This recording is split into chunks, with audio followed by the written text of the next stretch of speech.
girls. Hi everyone, it's Sonia here, and I'm with my friend Trish, who I really want you to meet. And also I want to show you her super cool garden. Hi everybody, welcome to the garden. It doesn't have a name yet, we're working on it. Trish actually lives in the housing projects in Montreal, and I know a lot of you guys are from the States, and I thought you might want to see what some of our housing projects are like here.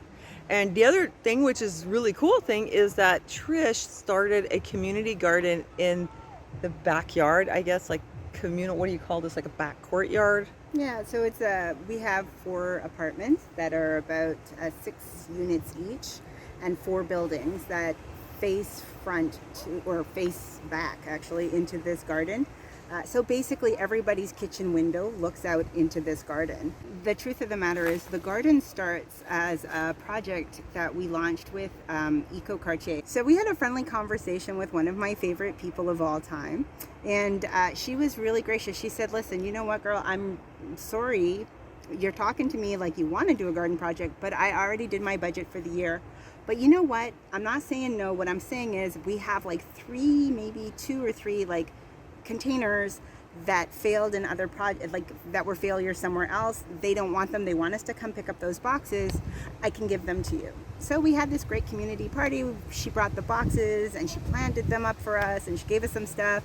We had a pizza party, and then the boxes sat there and nothing came of it. And I was like, ma'am, we didn't do this right. It's so just barely off to a start, right? So the next year I was like waiting. Oh, yeah, a whole year went by. Well, because okay. you know, like so winter, it took a while to get this going. Like I just thought you just kind of started it, and it was like in 6 months you had this garden going. Well, I wasn't trying to take over the yard yet. Okay. Okay. So I was like, hey, you know what? I waited and waited and waited, and nobody used the boxes. So I planted some stuff in the boxes, and I was like, whatever. I put some lettuce in there. I'm like, what do I know? I'm a city girl. I don't know anything about growing.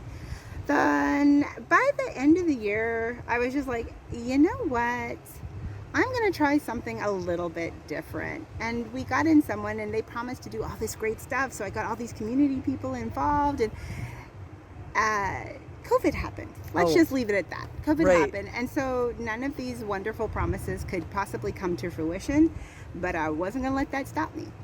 The biggest problem with my backyard, however, is where we're situated. The ground is poisoned. What? I didn't know that. So, oh my gosh, what's it poisoned with?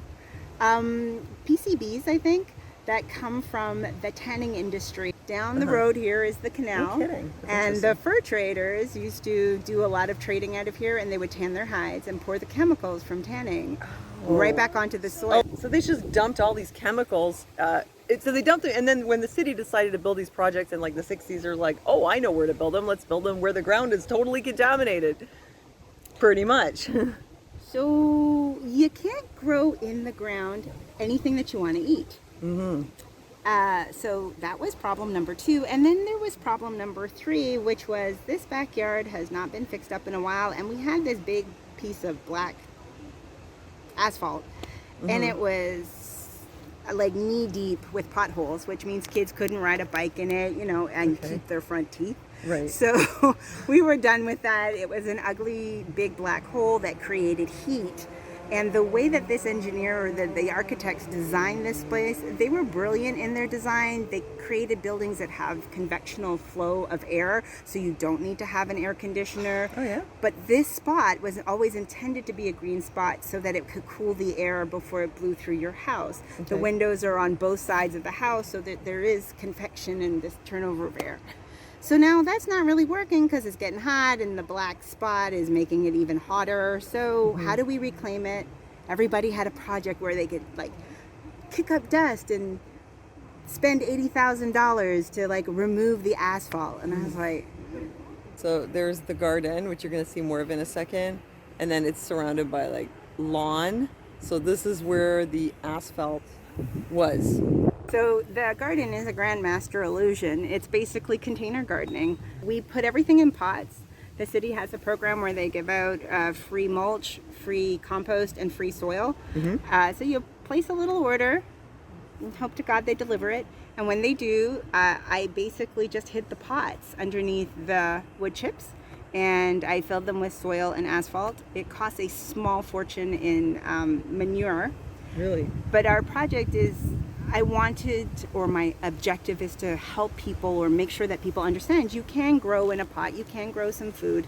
Everything in here is a found object or a discarded object. If you get up real close and you take a look at the flower bed or the pepper garden, they're actually bed frames that enclose all of the pots. So yeah, literally cool. they are flower beds or garden beds, however you want to call them, but they're made out of beds. So there was one other issue, which was that there were some issues with one of the neighbors' dogs, and then Well, there's a lot of poop in the backyard, and it made it impassable and not healthy for children to play.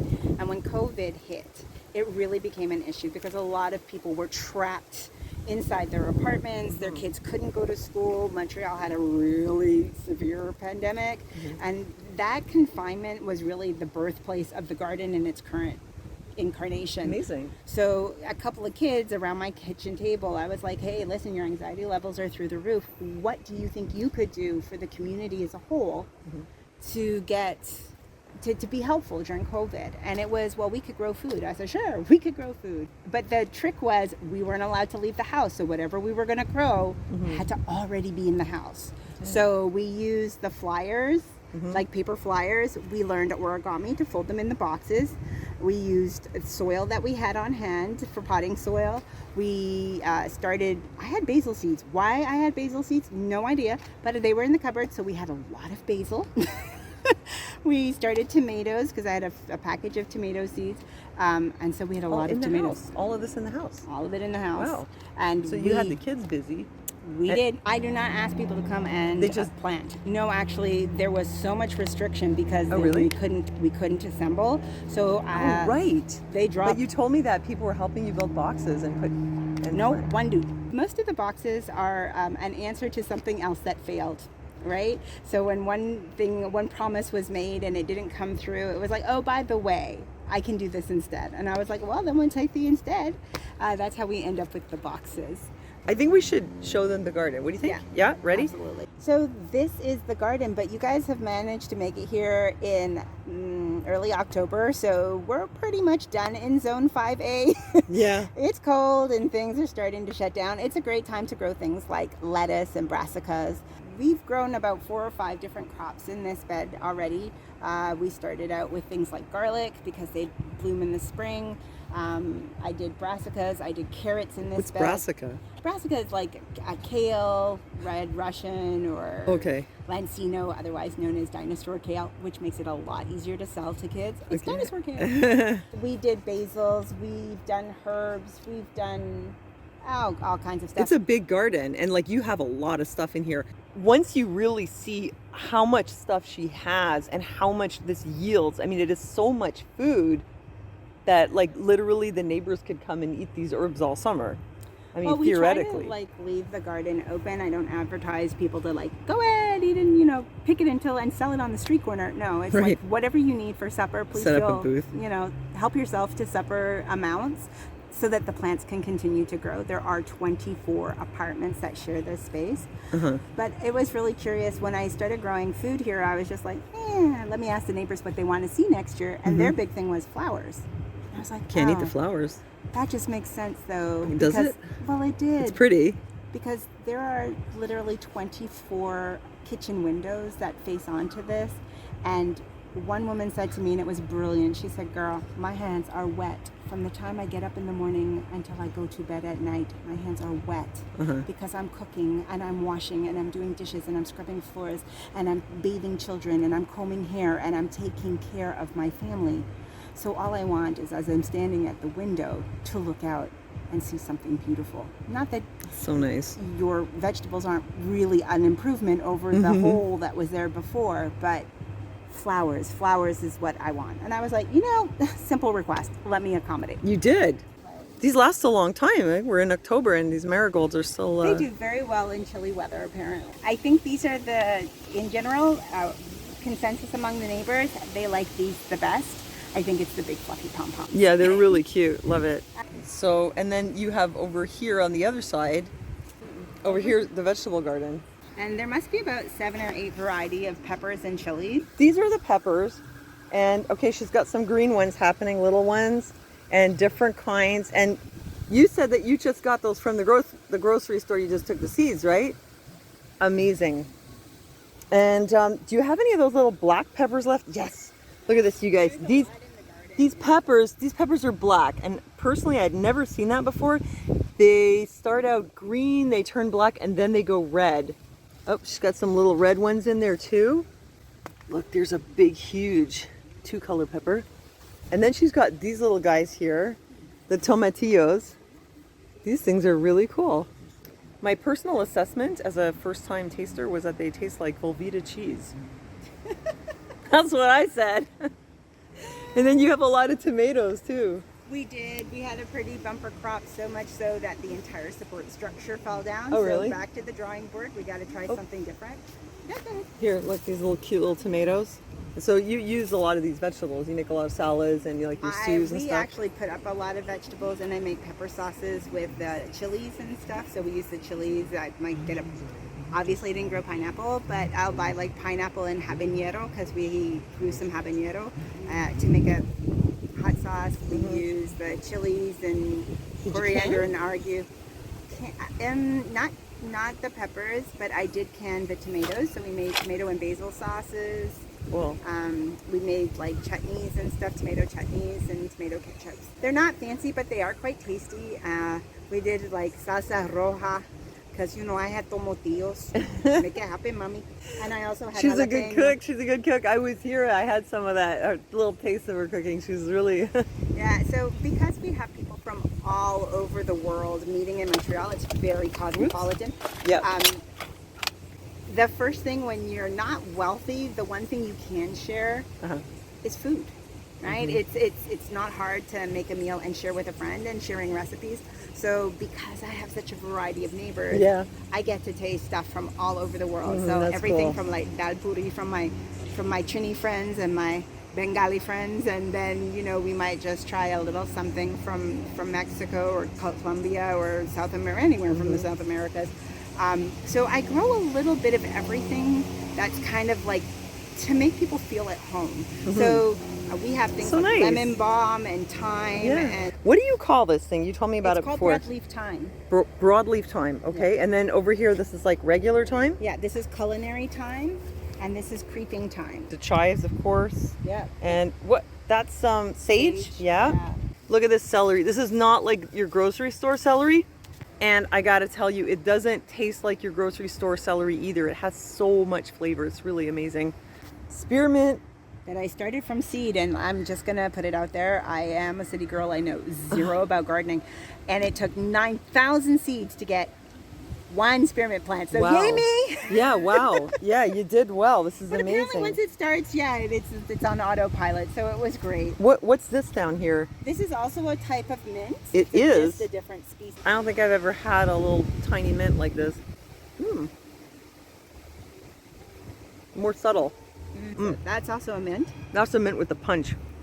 And this then down here is lemon balm. Oh yeah. And it's one of my favorites. It makes great tea. It's good for the nerves. It soothes the soul. That's what I need.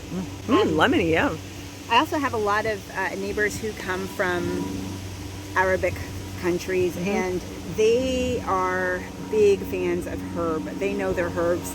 For them, herbs are like their pharmacy.